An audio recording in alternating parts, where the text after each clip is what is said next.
어떤 nangyayari? Hindi kay Gun. Jess. Oo nga. Sandali. Ano pa? Ba't ang kalma mo? Para sa ano pa't magagalit ako, CJ? What do you expect? Ang weird lang kasi. Hindi ka man lang mag-iiskandalo? Bakit? Bakit?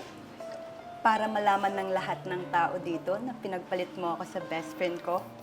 Para malaman nila na kawawa ako at talunan akong babae? Sorry, CJ, ha? But I know my worth. Mali yung iniisip mo.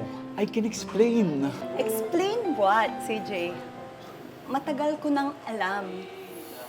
Inihintay ko lang talaga na maaktuhan ko kayo para naman hindi ako magmukhang tanga na magsisinungaling ka pa at mag-pretend na tanga talaga ako. So, hindi ka nagalit? Sa'yo? Hindi. Sa sarili ko? Sobra.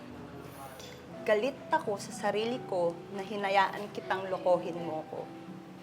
Galit ako kasi pumatol ako sa isang walang kwenta, walang patutunguhan, at walang pangarap na katulad mo. Galit ako kasi pinatagal ko pa ng ganito.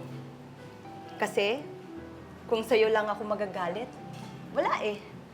Next time, hahayaan ko lang yung isang katulad mo nagaguhin ulit ako.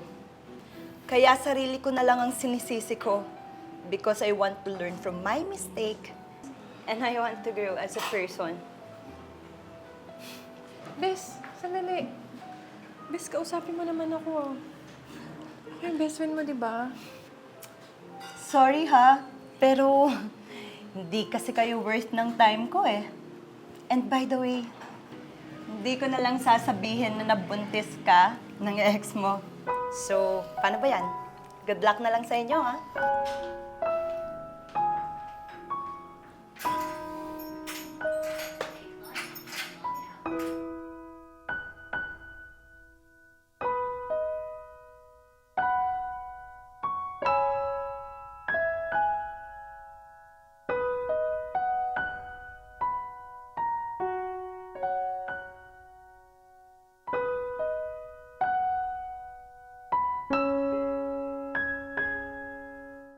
Thank you, Cross Cafe, for collaborating with T-Bon! Kung gusto niyo tikman yung pastries, yung coffee, and yung burgers nila, punta lang kayo dito sa Big Nice Street sa Project 2 sa Quezon City. See you there! Thank you guys for watching! Bye!